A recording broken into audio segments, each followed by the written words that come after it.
ఏమ్మా కన్నాల రజని, అదే అరకోట Rajani, బౌరు కప్పలాగా front camera on చేసుకుని నీకు ఇష్టం వచ్చినట్టు ఎలవాగులు బెదలు తిప్పుతూ ఆ అవభావాలు ఇలా ఇలా ఇస్తావు కదా.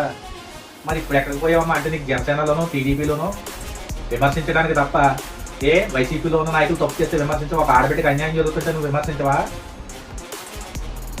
ఈ రోజున జోగి రమేష్ కుటుంబం మొత్తం ఆ ఆడబిడ్డని చంపడానికి వాళ్ళు చేసిన ప్రయత్నాలన్నీ కూడా ఆమె లిఖితపూర్వకంగా రాసి పోలీస్ స్టేషన్లో ఫిర్యాదు చేయడం జరిగింది.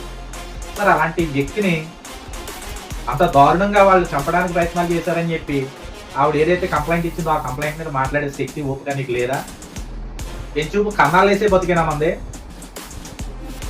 ఏదైతే వైసీపీలో ఉన్నటువంటి నాయకులు తప్పు చేశారో ఆ తప్పుని తప్పులా ఖండించడం నేర్చుకో. ముందు ప్రతి విషయానికి బౌరు కప్పలో వచ్చి ఏదో మాట్లాడేస్తున్నానని చెప్పి నేను వచ్చినట్టు మాట్లాడటం కాదు. నువ్వు డిబేట్లలో మాట్లాడడమో లేదైతే సొంతంగా కెమెరా పెట్టేసి మాట్లాడడమో కాదు. కేవలం నీకు జనసేన పార్టీ కూటమి ప్రభుత్వం ఎంత మంచి చేస్తున్నా వాళ్ళ మీద బురద జల్లడానికి నీకు ఇచ్చే పేటీఎం డబ్బుల కోసం నువ్వు పప్పుకు పడి నువ్వు విమర్శలు చేయడం తప్ప తప్పుని తప్పులా ఖండించలేనటువంటి బ్రతుకు నీది.